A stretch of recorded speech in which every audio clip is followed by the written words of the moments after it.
Hi, welcome back to Open Hand Farm. I am Penny, and today I've just got some work to do. A lot of people will say, how do you keep your garden? Because you are a very busy person. Well, today I'm going to show you how I keep it. One job at a time. That's the only way you can do it. There are so many jobs that if I were to make a list, it would cover so many pieces of paper because there's always something that needs to be done. So I don't want you to feel like if you have areas of your garden that aren't going well, that means you're a bad gardener. That is not the case. In my last video, I showed you my corn area, and in that same area, I have a strawberry bed that is all weeds. It's nothing. We didn't get maybe 2 strawberries. It's a disaster. I have so much work to do in it, but I don't have time right now. So you know what? That's okay. I'm letting it sit until the weather cools down and my harvesting is done and my preserving is done, and I don't have to worry about that stuff anymore. And that's just what you have to do. You have to prioritize. So today, we're just going to go through the garden and do a few odds and ends of jobs that needs to be done. Some of them I have been wanting to do and just haven't yet. And you'll see that some of my harvesting is not going to be great when the time comes because I didn't get jobs done when I needed to. But that's okay because I am doing the best I can.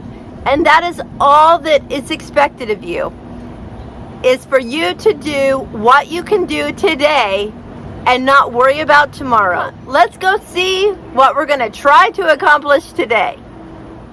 The first thing we need to do is to control some of this crazy raspberry. They are laying out in our walking paths and they need to be tied up. So we're going to use some thick jute that I got at a garage sale a long time ago. It's great stuff and we have lots of it. So we're going to just tie up parts of the bushes. But be careful not to put the string straight through a group of berries, and just try to gently pull it as tight as we can. We don't want to make it so tight that it's going to be hard to pick the berries down in there, but I think we'll be okay. So then we just started the next jute string where that one stopped, and we enclosed all the canes that were laying in this area. I was trying to loosen a little bit so that I knew that that wasn't going to be too tight. And again, trying to come through without going in the middle of a bunch of berries. They're of course not going to be standing straight up and down, which is fine, but they will be up out of the way, and it will make it a little bit harder for little critters to come along and nibble on those berries that were very close or laying on the ground. And then we just kept going all the way across, just like 3 or 4 canes in a bundle. I want you to notice the plants on the ground here while we're tying this one up. It's impossible to get up close to those berries without stepping in the thyme and the cosmos, and there's some yarrow plants down further. So these we need to address too. And this was the last bundle on this part of the fence. And it just feels so good to have them up off of the ground and able to pick them more efficiently. I was having to lift each cane to see if there were berries underneath them. And like I said, rabbits would nibble on them. So we just needed to do this really badly. The front side of this berry patch is fine. We have a few that are dropping down low, but they're not a problem. We have so many berries that aren't ripe yet and some flowers that are still being pollinated by bees. They're just covered in bees right now. I was very careful when I was picking, but they're not aggressive at all. They are getting what they want and they just kind of ignore you. Then we went down to the berries by the apple trees, and they also are kind of out of control, but we have a structure with 2 wires that they can go into. So we put the front of it in the wires, and then we ran a string in between the wires in the back, and that held it very nicely. The next chore for the day was to take the seed heads off of this huge dill plant. I had bought these plants from Azure Standard and I'm hoping to grow more next year, but I really need to pay more attention and cut back the seed heads as they come on so that I actually get more dill. So I didn't get the dill that I wanted because I just didn't stay on top of it. I have another one in the back clothesline bed and it did the same thing. I do have a little bit more dill on it, but I need to address that next year for sure. I'll put that on my list. I actually keep a running note on my phone in the note app. I label it as next year garden ideas.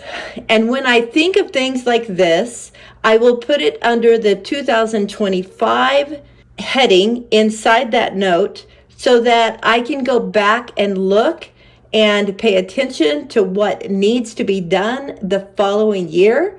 But I also keep track of things in the 2024 that were good buys or good growing or whatever, so that I can compare that when I do my 2025 garden. So my hope was I could take all the seed heads off of this plant and salvage it. We'll see what happens.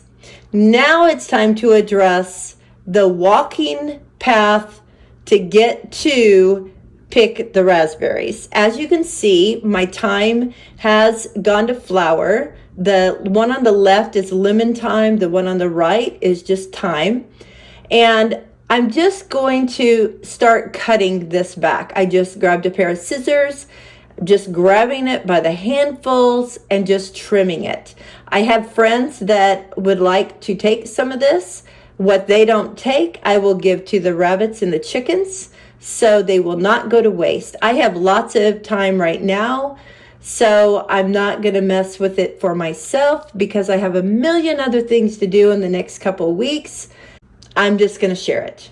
So I'm going to go here in the front and trim it as well because it's getting closer and closer to our little stepping stones that go through this path, and people walk on those to get from parking on the far side of this front bed to the front door.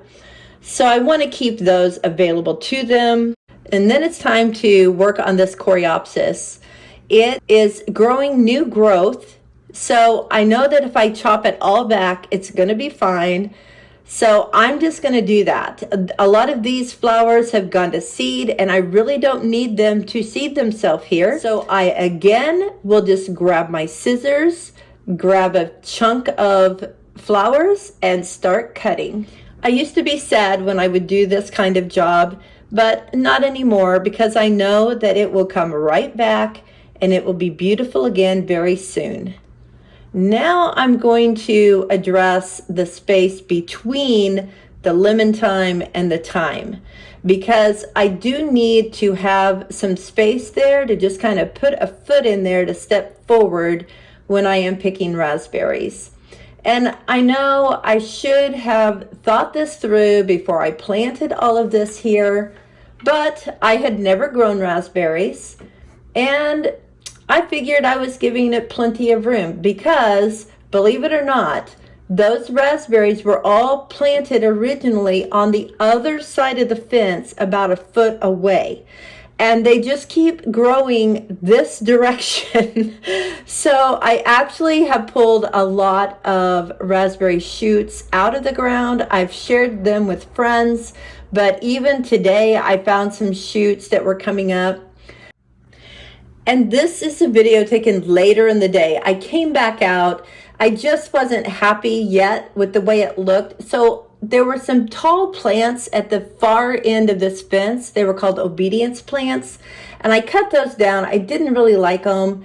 I trimmed down the lemon balm and I went ahead and just took out the dill plant. I just didn't think it was going to grow anymore. It was so big and it just looked ugly standing there. So I will address the ones in the clothesline bed and still have dill that way. But now you can see I can just step right up here and pick berries. There's not a lot of ripe ones yet. I think I picked maybe 10 yesterday, but look at all of them. I'm going to be picking a lot, and I love that. And now it will be easy. It won't be a struggle. Anytime you can make a job easier, go for it. The next thing I need to do is something that I saw Rachel on the 1980s homestead do. She went around the base of her onions and cleaned the soil away so that they had more room to grow. Now you guys, I don't even know if messing with these onions is a thing right now. We have had so much rain. They got kind of waterlogged. They are growing, but not great. So I'm trimming the greens again to try to force the energy into the bulbs. I'm cutting away anything dead so that the energy won't try to go there. Then I'm going to start pulling all the weeds again. I'm doing everything I can to try to work on these onions to get them to grow more. Here they are all done. And now I'm going to fertilize them. I'm going to use some of my comfrey tea that I have in my big barrel that is just comfrey tea on tap. So I just opened it up. I did start with about 1/3 of a bucket of fresh water so that I water the comfrey tea down. So this is 1/3 water, 2/3 comfrey tea. I was going to pull it in my wagon because I didn't really want to carry it, but it started sloshing, and let me tell you, that is not a smell that you want sloshed around on your other things. So I just carried it, and then I just watered anything that had life to it, anything that had green and looked like it was going to continue growing. And I had some left, so I watered my watermelons with it as well. The next chore is I need to keep birds and squirrels from eating my tomatoes. I've never had a huge problem with this, but lately I have, because this bed is furthest away from the house, so they feel safer going in and helping themselves. So we bought these little pans at Lilac Lane, and I poked holes in them, and I'm just going to use this nylon twine to tie them on our cow panels. Mark got in there and helped me because this was going to be a big job, and I had many other things to do. But let me show you what they sound like when the wind is blowing.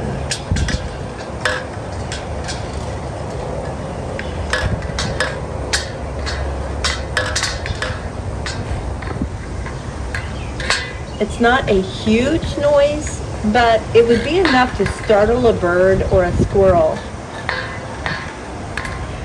Next up on the docket is we had these volunteer potatoes grow around the pepper plants, and I just need them out of my way because they're bothering me. They're always there and I can't walk through the path anymore. So we started digging. The problem was that most of them are like bumpy or green or have holes in them. They're not quality potatoes. So we just kept pulling, but see how it's all rough and rugged looking?